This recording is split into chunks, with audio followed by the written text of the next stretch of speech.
El amanecer aún no había llegado, cuando la voz de ella cortó el aire de la obra como un cristal roto. Era una mujer de casco blanco, inmaculado. El tipo de blanco que no debería existir en un ambiente de tierra removida y concreto fresco. Y sostenía una tableta frente al rostro de un hombre como si el aparato fuera una sentencia. El hombre llevaba botas cubiertas de lodo hasta los tobillos, y en las manos un cuaderno viejo, de cubierta desgastada, con páginas arrugadas que guardaban años de anotaciones hechas a mano, con caligrafía pequeña y dibujos que parecían mapas de un territorio que ningún software había visitado. Ella arrancó las hojas que él había puesto sobre la mesa, las rasgó, tiró los pedazos al aire como quien desecha algo sin valor, y los papeles descendieron lentamente, meciéndose en el viento frío de la madrugada, mientras ella lo señalaba con el dedo, y su voz subía de volumen para alcanzar no solo a él, sino a todos los que estaban alrededor. Tú y tus garabatos de campesino. Esto es un proyecto de $50 millones, no una granja de pueblo. El software es perfecto. Estás despedido. Seguridad te acompañará a la salida. El hombre no respondió, no levantó la voz, no intentó defenderse, se agachó despacio, con las rodillas, que cargaban décadas de trabajo pesado, protestando en silencio, y comenzó a recoger los pedazos de cuaderno del suelo, uno a uno, con las manos encallecidas, temblando levemente. No de miedo, sino del tipo de temblor que ocurre cuando el cuerpo absorbe algo que la mente aún está intentando procesar. Cuando se puso de pie, miró por última vez el inmenso agujero que había sido abierto en la tierra allí abajo.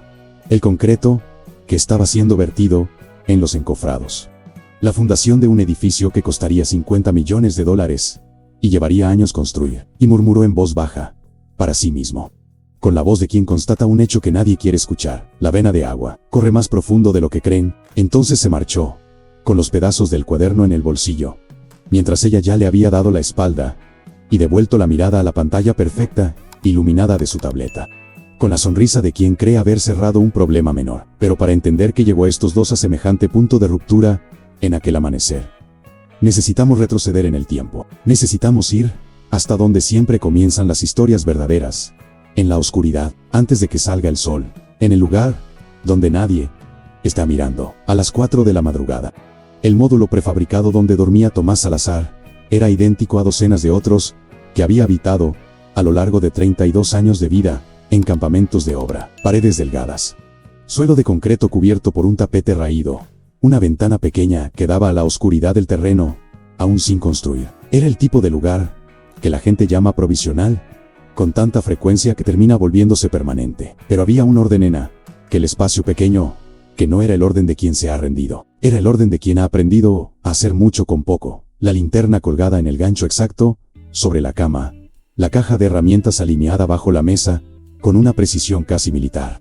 Y sobre la mesa, ocupando el centro, el cuaderno de cubierta de cuero gastado, que había sido nuevo por última vez cuando su hija aún estaba en la preparatoria. Tomás sacó la navaja del bolsillo y afiló el lápiz con la paciencia de quien realiza un ritual. Cada movimiento era deliberado: el ángulo de la cuchilla, la presión aplicada, la punta calibrada hasta el grosor exacto que él había aprendido que funcionaba mejor para los trazos finos de sus diagramas de suelo. Cuando terminó, abrió el cuaderno en la página marcada y se quedó mirando el dibujo que había hecho la noche anterior. Era un mapa, no el tipo de mapa que aparece en los sistemas de información geográfica, ni en los informes de consultoría geotécnica. Era un mapa de otro tipo, el tipo que solo puede ser hecho por alguien que ha pasado 3 décadas pisando el mismo tipo de tierra, en diferentes lugares, aprendiendo a leer lo que ésta comunica. Había líneas de contorno dibujadas a mano, indicaciones de profundidad anotadas con números precisos, junto a observaciones escritas en español y,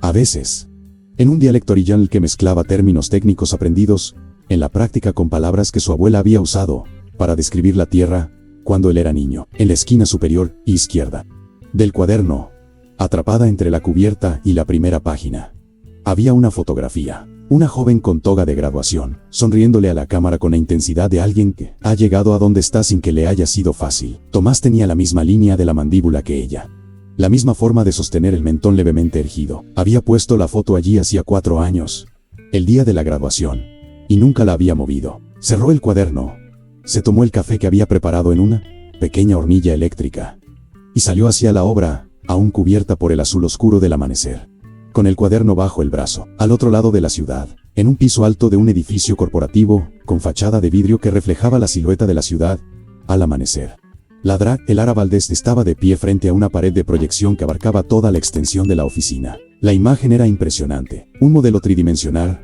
renderizado en colores, que distinguían cada capa de suelo, cada variable de presión, cada punto de tensión estructural proyectado para los próximos 50 años. Era el producto de un software que había costado $1 millón y tomado 8 meses configurar específicamente para ese proyecto. Ella exponía ante la junta de inversionistas con la fluidez de quien sabe que domina el ambiente. Lara Valdés tenía 42 años, un doctorado en ingeniería geotécnica por una universidad europea, y había construido su reputación sobre la premisa de que la tecnología había vuelto obsoleto al conocimiento empírico. No era una postura que adoptaba únicamente en las presentaciones, era una creencia genuina, sedimentada a lo largo de años, en los que había visto proyectos antiguos basados en métodos tradicionales ser reemplazados por estructuras modernas calculadas con precisión computacional. Nuestra simulación toma en cuenta cada variable geológica presente en la base de datos nacional, le dijo a la junta, señalando la sección del modelo que correspondía a la fundación. No hay margen para la interpretación subjetiva. Los números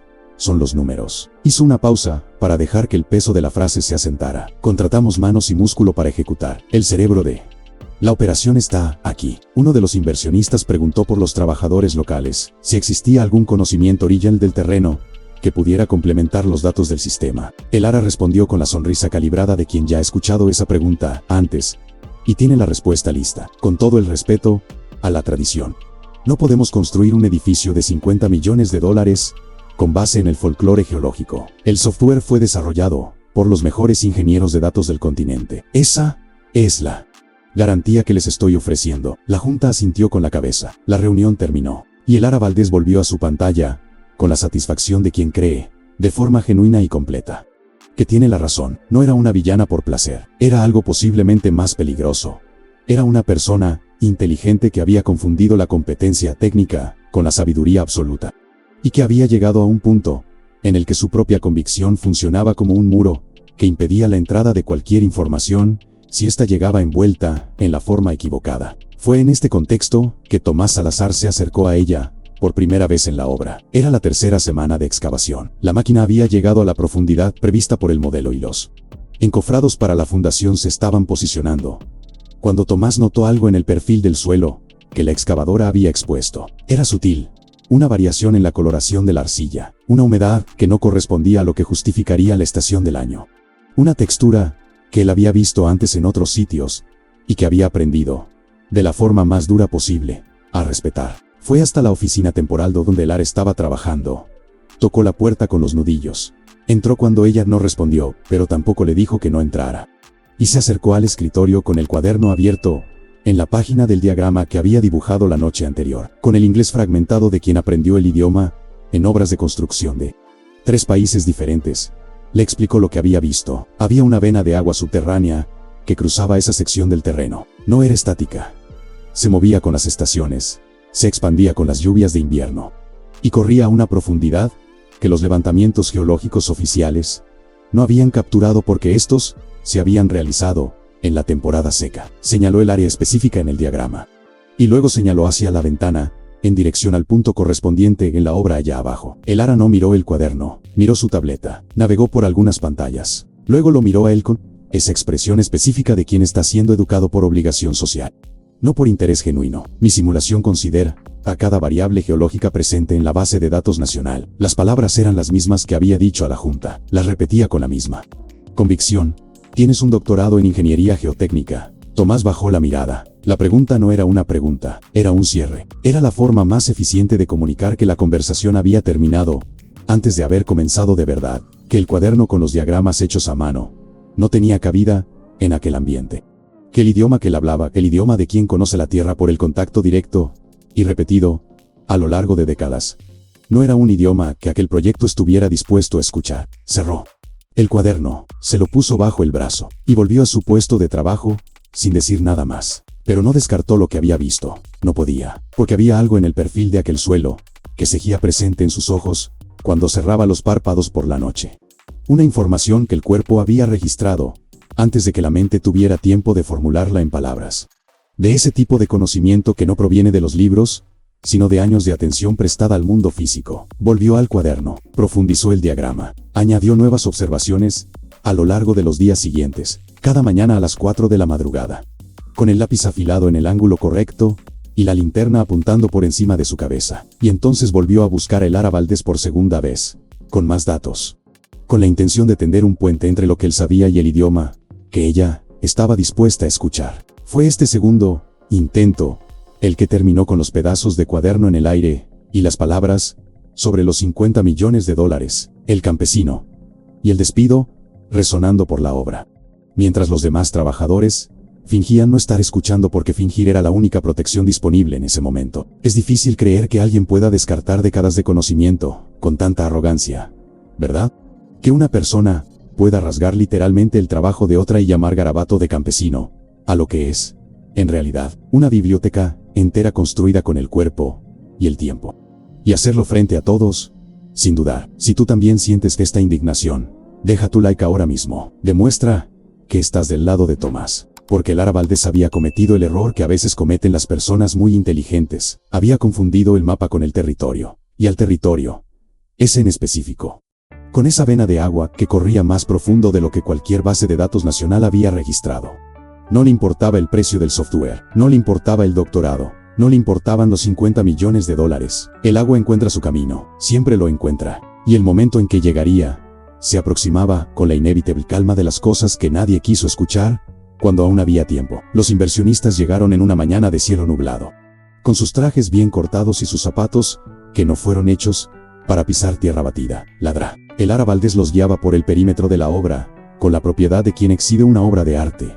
Cada gesto apuntando a un logro, cada número citado de memoria, cada pausa calculada, para dejar que la magnitud del proyecto se asentara sobre los hombros de los hombres que habían invertido su dinero en él. La fundación estaba tomando forma. Las vigas de concreto emergían de la tierra, con la regularidad precisa de un proyecto que había sido calculado hasta la última variable. El Lara explicaba cada etapa con la fluidez de quien ha ensayado, no por inseguridad, sino por placer. El placer de quien cree genuinamente en lo que está mostrando y quiere que los demás vean lo mismo que ella. Fue entonces cuando el grupo pasó por la sección donde trabajaba Tomás. Estaba con la pala en la mano, realizando una de las tareas que le habían sido asignadas después de la primera confrontación. Un trabajo simple, manual, del tipo que no exige que hable ni opine ni exista de una forma que incomode. Trabajaba con la cabeza levemente inclinada, con el ritmo constante de quien ha aprendido a habitar el silencio sin perderse dentro de él. El Lara Valdés lo vio y tomó una decisión. Podría haberlo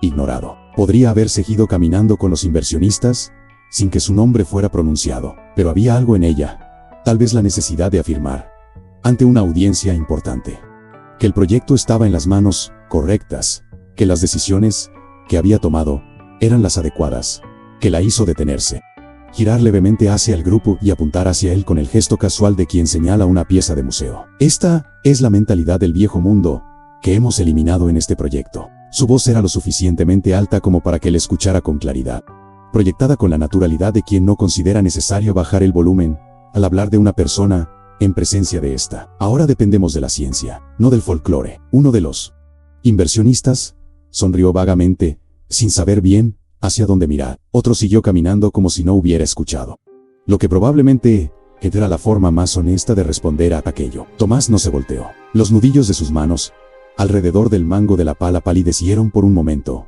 Ese palidecimiento involuntario que ocurre cuando el cuerpo reacciona antes de que la mente dé la orden de control. Continuó el movimiento que había empezado, hundió la pala en la tierra, recogió lo que había que recoger, y no dijo nada, pero algo dentro de él había registrado aquel momento con una precisión diferente a todas las humillaciones anteriores, porque las anteriores habían sido en privado, entre él y ella, sin público, sin el peso específico de ser menospreciado frente a personas que no tenían el contexto suficiente para cuestionar lo que estaban escuchando. Esta había sido pública y deliberada, y había sido pronunciada con la ligereza de quien no considera estar haciendo algo que necesite justificación. Los días que siguieron fueron días de lluvia ligera, intermitente, del tipo que no detiene el trabajo, pero deja todo cubierto por una humedad que penetra en las juntas de los encofrados de concreto y vuelve el suelo una superficie traicionera. Tomás seguía haciendo lo que se le había asignado, pero sus ojos seguían registrando la obra con esa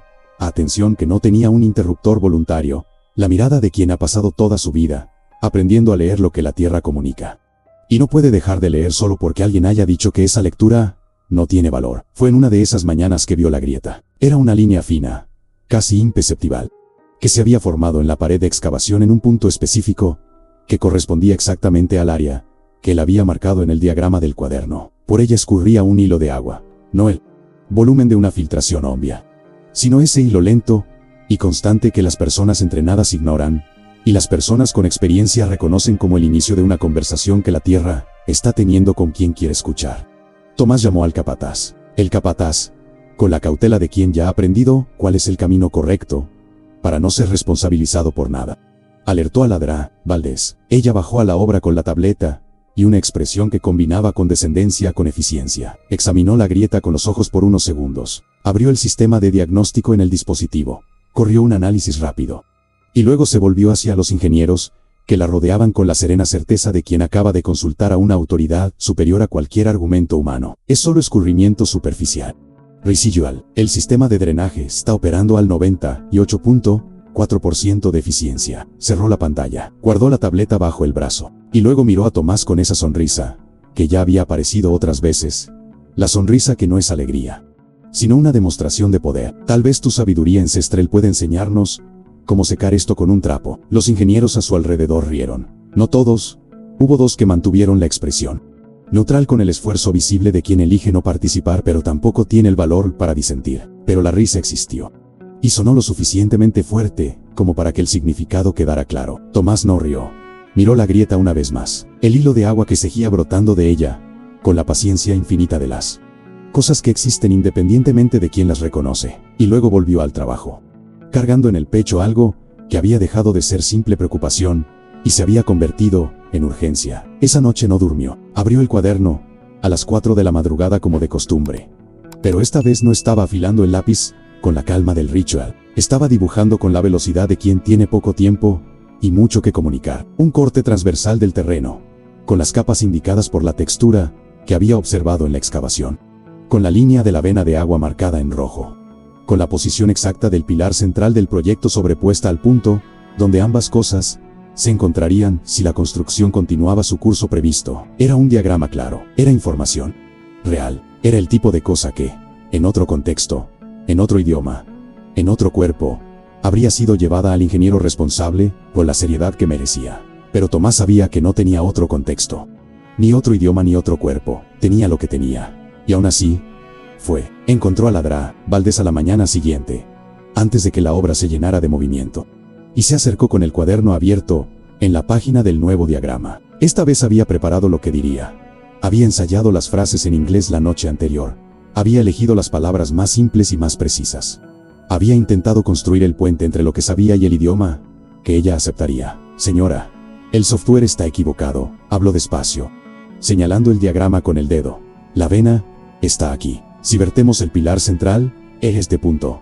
El terreno va. Ella tomó el cuaderno, no con violencia inmediata. Primero fue solo el gesto de quitarlo de su mano, con la naturalidad de quien toma un objeto que está en el lugar equivocado para devolverlo a su lugar correcto.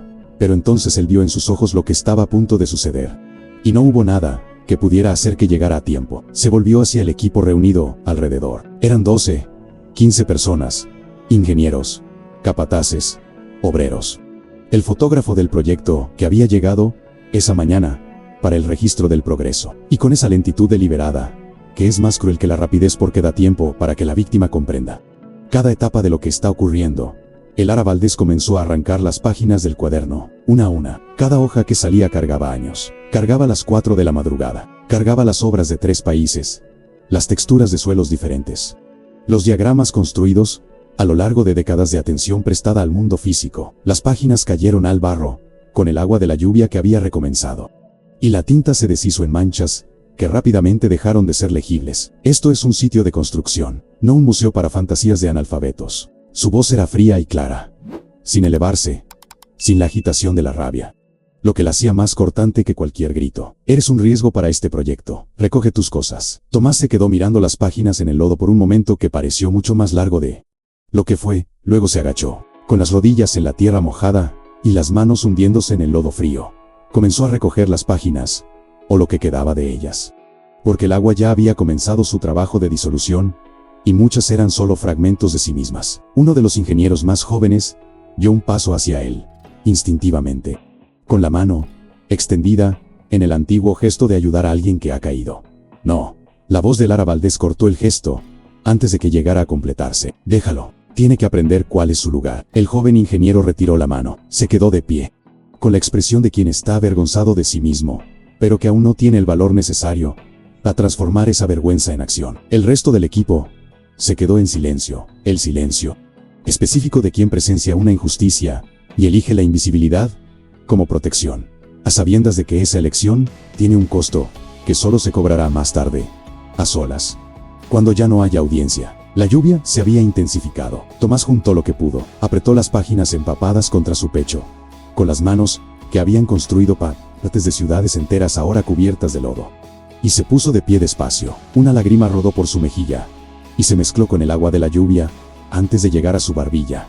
Y era imposible decir dónde terminaba una y empezaba la otra. Es difícil creer que alguien pueda destruir décadas de conocimiento con sus propias manos, frente a todos, y además ordene que nadie ayude al hombre que está de rodillas en el lodo. ¿Verdad?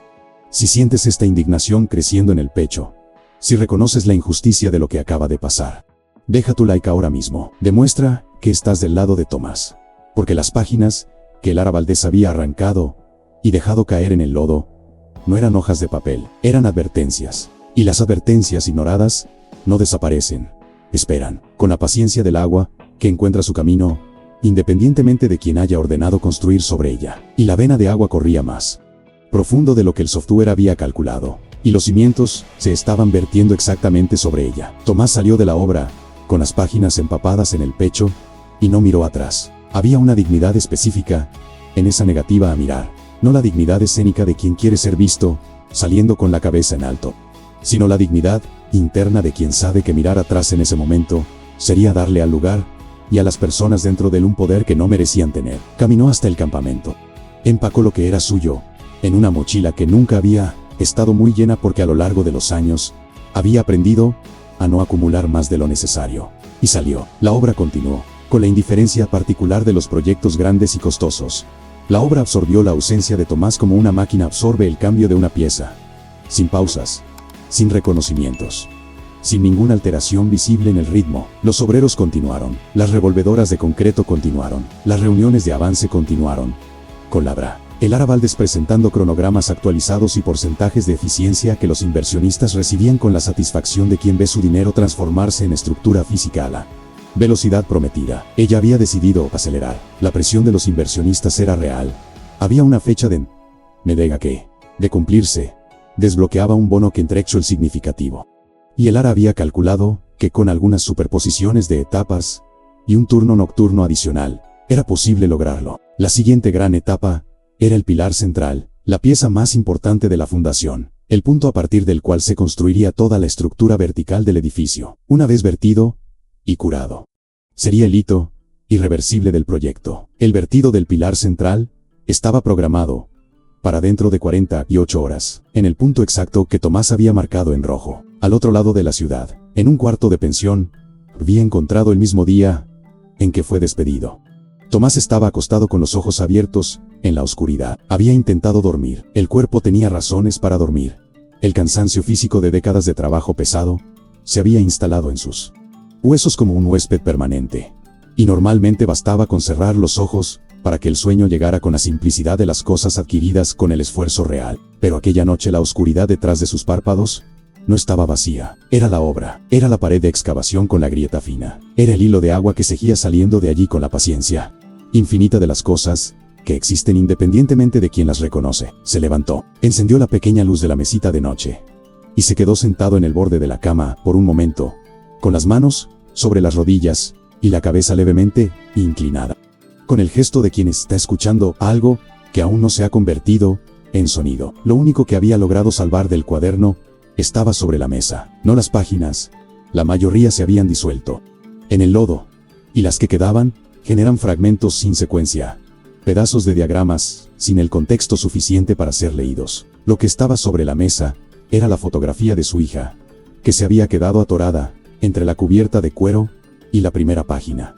Protegida por el grosor del material, el momento en que las páginas fueron arrancadas, la tomó en sus manos. Se quedó mirando su rostro por un tiempo que no supo medir. Ella sonreía con aquella intensidad que la había reconocido desde que era pequeña. La sonrisa de quien ha llegado a donde está sin que se lo hayan regalado.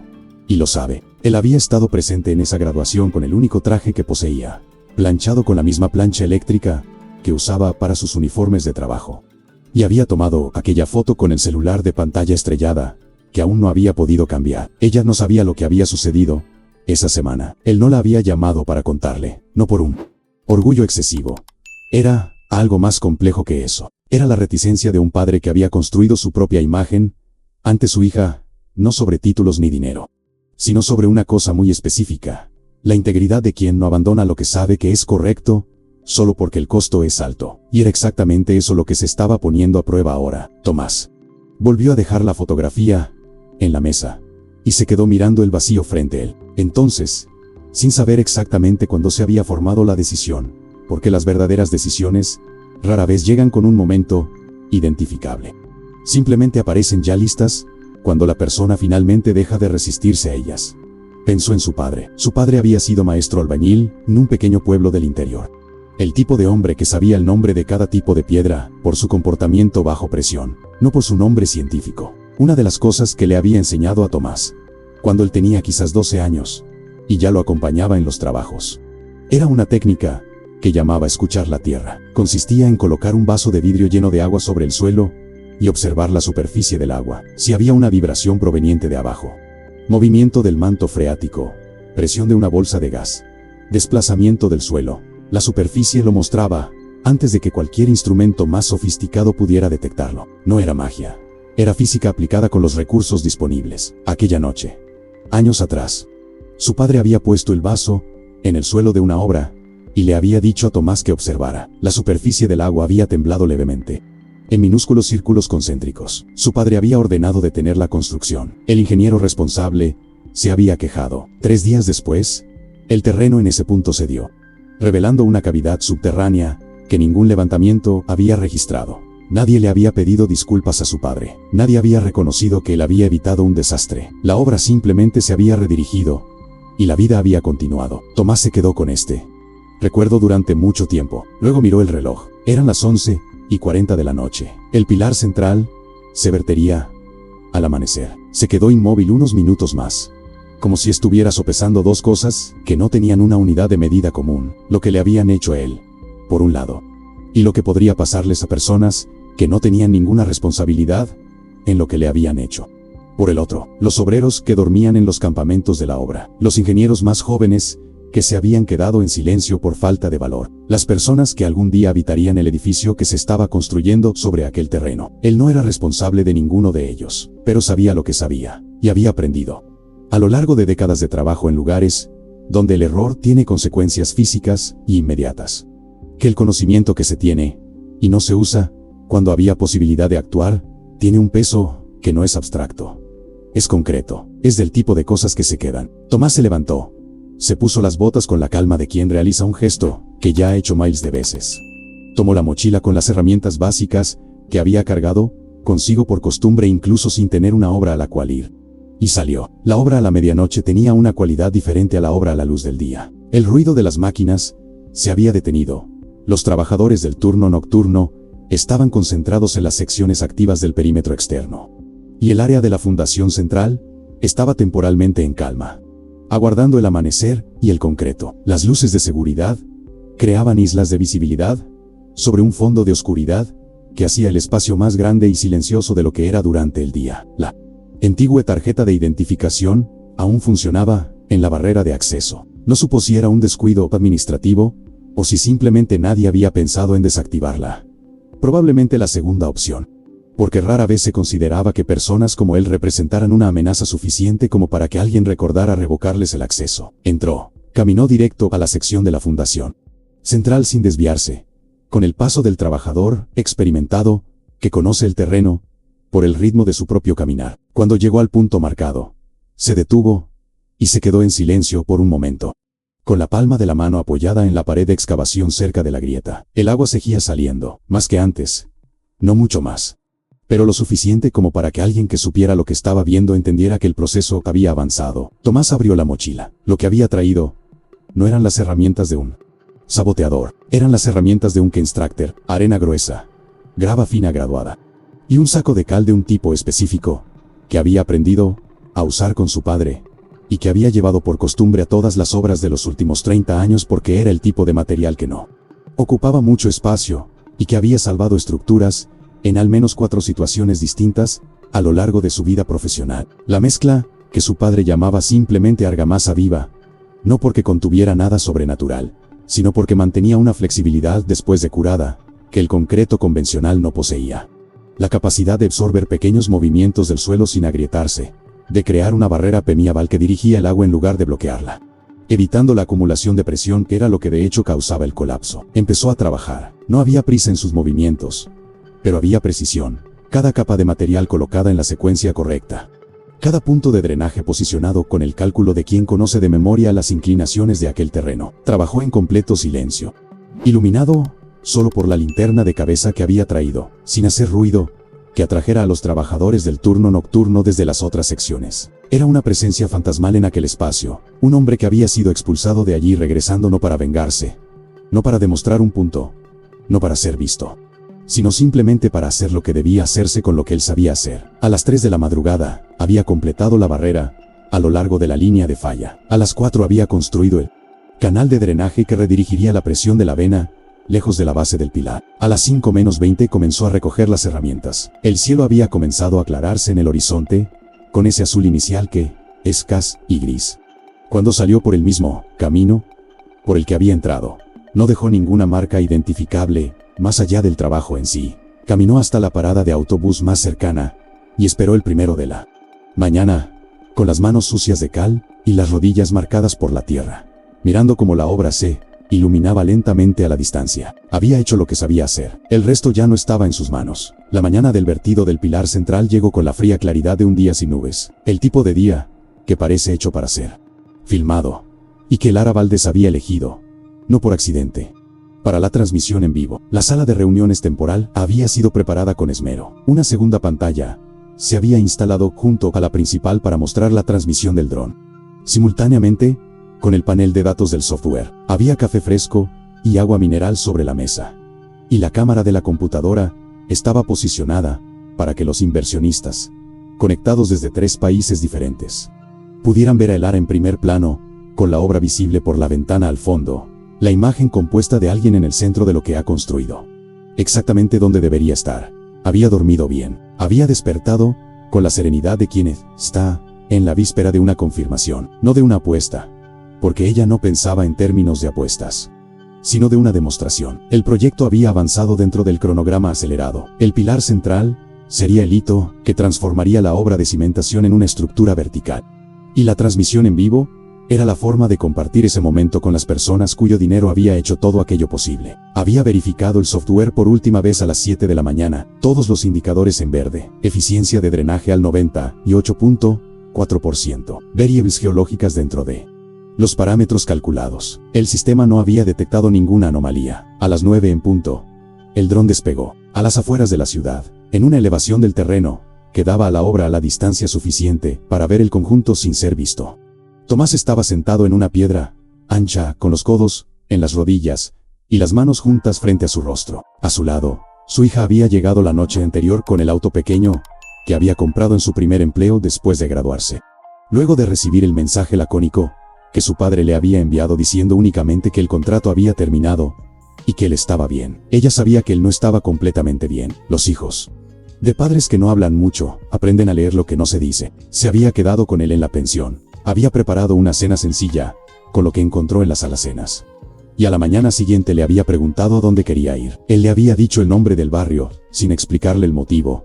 Y ella había manejado, sin hacer más preguntas.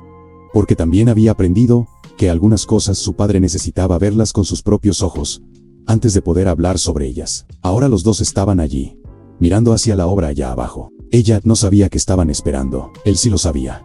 Pero no sabía si lo que esperaba era lo peor o lo mejor. El dron era visible desde allí, Un punto diminuto, que se movía sobre el área de la fundación central, con la flotación estable de los dispositivos bien calibrados. Las revolvedoras de concreto estaban posicionadas. El equipo estaba en sus lugares. Y entonces, con la puntualidad de un proyecto que había sido acelerado hasta el límite de lo posible, el concreto comenzó a fluir. En la sala de reuniones, el Ara observaba con las manos apoyadas en la mesa, levemente inclinada hacia adelante, alternando la mirada entre la transmisión del dron y el panel de datos. Los inversionistas en las pantallas hacían comentarios positivos, algunos ya calculando en voz alta los siguientes hitos del cronograma. Había en la sala de ese clima específico de los momentos que están a punto de volverse definitivos, una tensión que es gas y placer. La anticipación de quien espera la confirmación de lo que ya cree que es verdad. El concreto descendió por los encofrados con la consistencia calculada. Y entonces vino el sonido. No era un estruendo, era algo más grave y más abarcador que eso. Un rumor que parecía venir de debajo de los pies antes de llegar a los oídos. El tipo de sonido que el cuerpo registra antes de que la mente lo clasifique, como una respiración profunda proveniente de la tierra. En la pantalla del dron, el suelo alrededor de la base del pilar comenzó a moverse, no de forma catastrófica.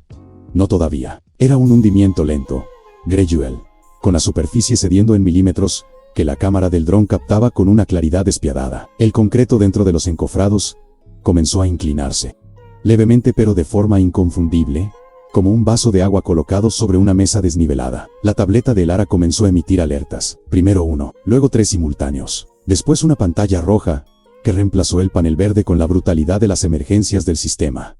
Ese rojo que no es un aviso sino una declaración. Las palabras parpadeaban en letras grandes.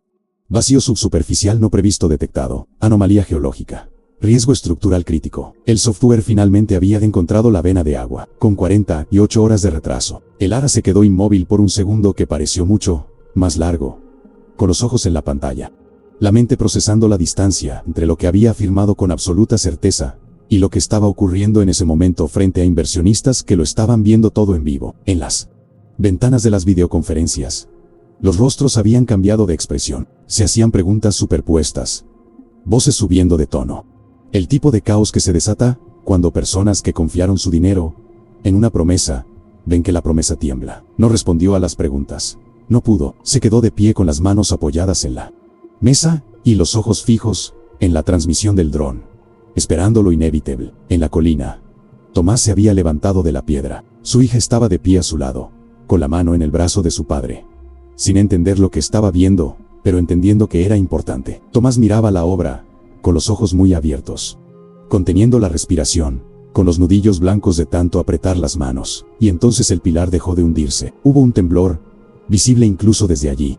Una oscilación que recorrió los encofrados de concreto de arriba a abajo. El suelo alrededor de la base se contrajo levemente, como un músculo que se tensa antes de encontrar el equilibrio. Y luego, con una lentitud que parecía deliberada, el pilar se estabilizó, inclinado levísimos grados de la vertical perfecta, pero estable. Firme. Nadie en la obra se movía. Era el silencio de quien se había preparado mentalmente para el colapso y no sabía cómo procesar su ausencia. Los obreros se miraban unos a otros. Los ingenieros miraban el pilar. El capataz del turno se había acercado a la base con la cautela de quien se aproxima a algo que no comprende por completo.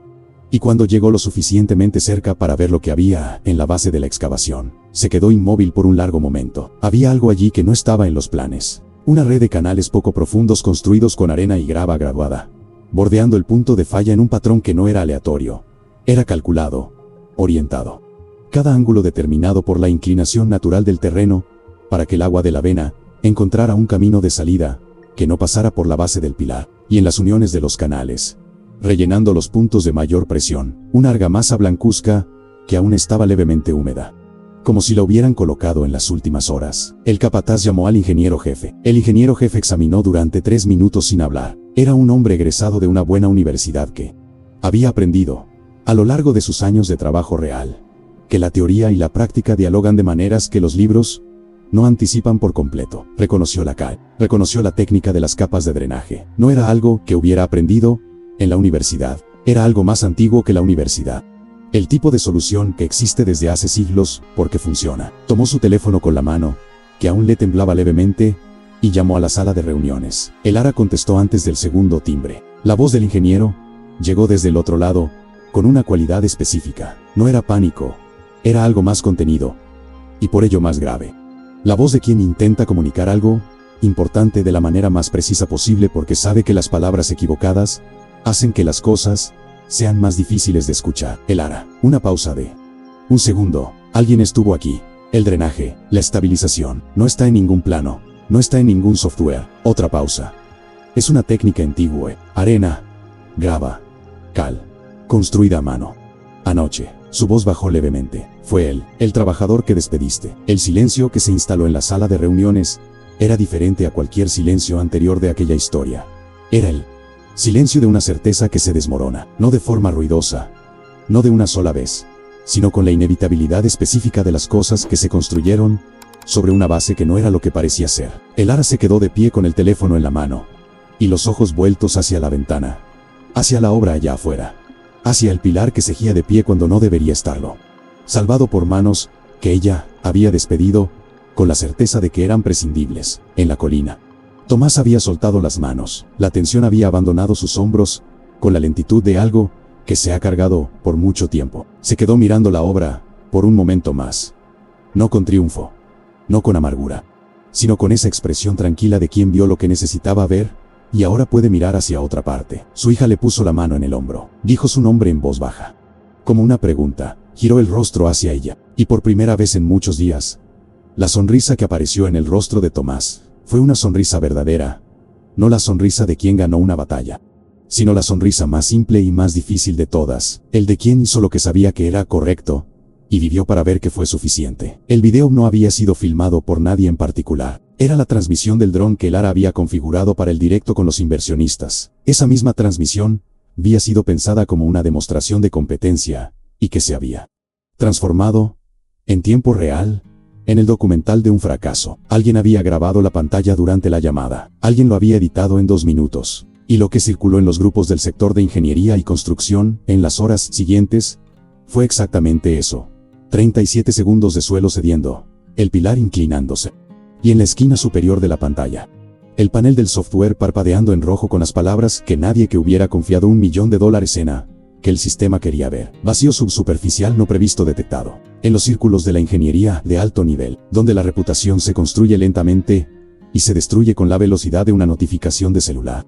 Aquel video tuvo el efecto de una piedra arrojada en una superficie de agua estancada. Los círculos se expandieron. Comenzaron las preguntas, y las preguntas llevaron a otras preguntas que derivaron, inevitablemente, en la investigación formal que los inversionistas exigieron con una unanimidad que no dejaba margen para la negociación. El informe técnico tardó 5 días en concluirse. 5 días en los que un equipo de ingenieros independientes examinó cada capa del proyecto, cada decisión documentada, cada punto donde se había ignorado una señal. El software había sido puesto a prueba contra los datos reales del terreno, y había fallado en detectar la vena de agua porque los levantamientos geológicos de la base de datos nacional se habían realizado durante la temporada seca, en una época en la que el manto freático estaba en su nivel más bajo.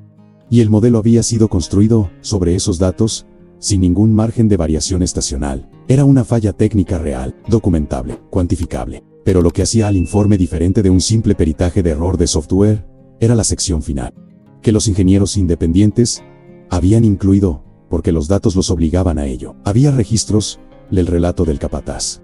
El testimonio del ingeniero más joven había intentado ayudar a Tomás en el lodo. Las notas del propio técnico de seguridad de la obra, de que un trabajador había identificado la anomalía geológica semanas antes del incidente. Había documentación de que este trabajador había intentado comunicar el riesgo, en al menos 2 ocasiones formales, y había documentación de que en ambas ocasiones, la alerta había sido descartada públicamente, y de que el trabajador había sido despedido, en el acto, al intentar presentar la evidencia por tercera vez. La junta directiva convocó una reunión de emergencia una tarde de miércoles. El ara Valdés estaba sentada ante la junta cuando se presentó el informe. Ella se había preparado, había pasado los días previos, construyendo la versión de los hechos que minimizaba el error técnico, y distribuía la responsabilidad del retraso en la detección entre el proveedor del software, las limitaciones de la base de datos nacional, y las condiciones climáticas atípicas del periodo. Era una argumentación sólida, en sus propios términos. Era el tipo de defensa que funciona cuando el problema es únicamente técnico, Pero el problema no era solo técnico. La Junta no la despidió por la falla del software, la despidió por negligencia grave y por haber creado un ambiente de trabajo hostil que activamente había impedido que información crítica llegara a las personas responsables de tomar decisiones. La distinción era importante. No era incompetencia. Era la elección deliberada de silenciar a quien sabía.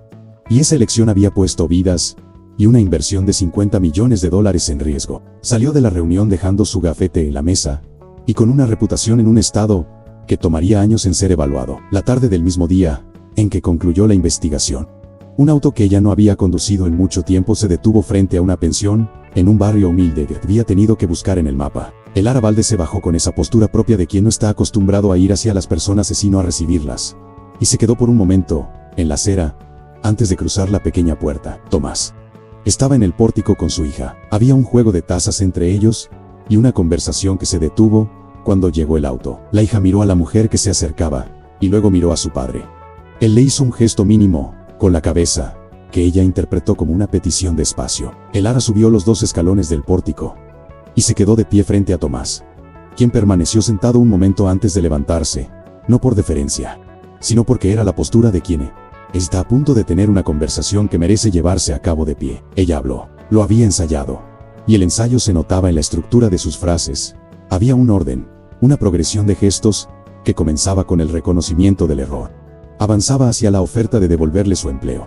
Continuaba con la mención de un ascenso a consultor técnico senior, y un bono que compensaría el periodo de ausencia. Era una propuesta completa. Era también, en su calculada plenitud, un intento de transformar lo que había sucedido en una transacción que pudiera cerrarse con una firma. Tomás escuchó todo sin interrumpir. Cuando ella terminó, él se quedó en silencio por un momento. Luego se metió la mano en el bolsillo de la camisa y sacó lo que había guardado allí, la cubierta de cuero del cuaderno, sin las páginas que habían sido arrancadas y disueltas en el lodo. Solo la cubierta, manchada de barro seco y deformada por el agua. Irreparable pero entera en su forma. La miró por un momento, luego miró a Lara. Usted no vio el agua. Su voz era tranquila, sin una acusación excesiva, con la precisión de alguien que ha elegido sus palabras con cuidado. Vio un pedazo de papel que creyó que estaba por debajo de usted. Ella no respondió. Había algo en su rostro que era diferente a todas las expresiones que había mostrado a lo largo de esta historia.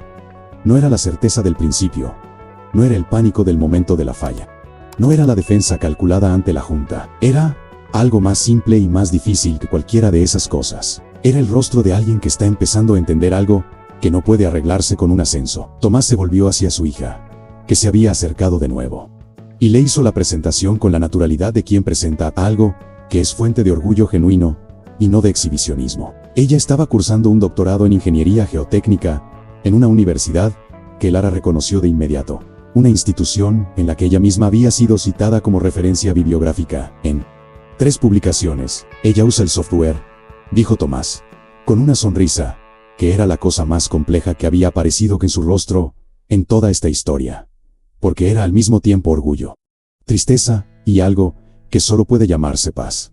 Pero aprendió a escuchar a la tierra primero. Lo que ocurrió en las semanas siguientes no fue rápido ni cinematográfico. Fue el tipo de justicia que se mueve a la velocidad real de las consecuencias.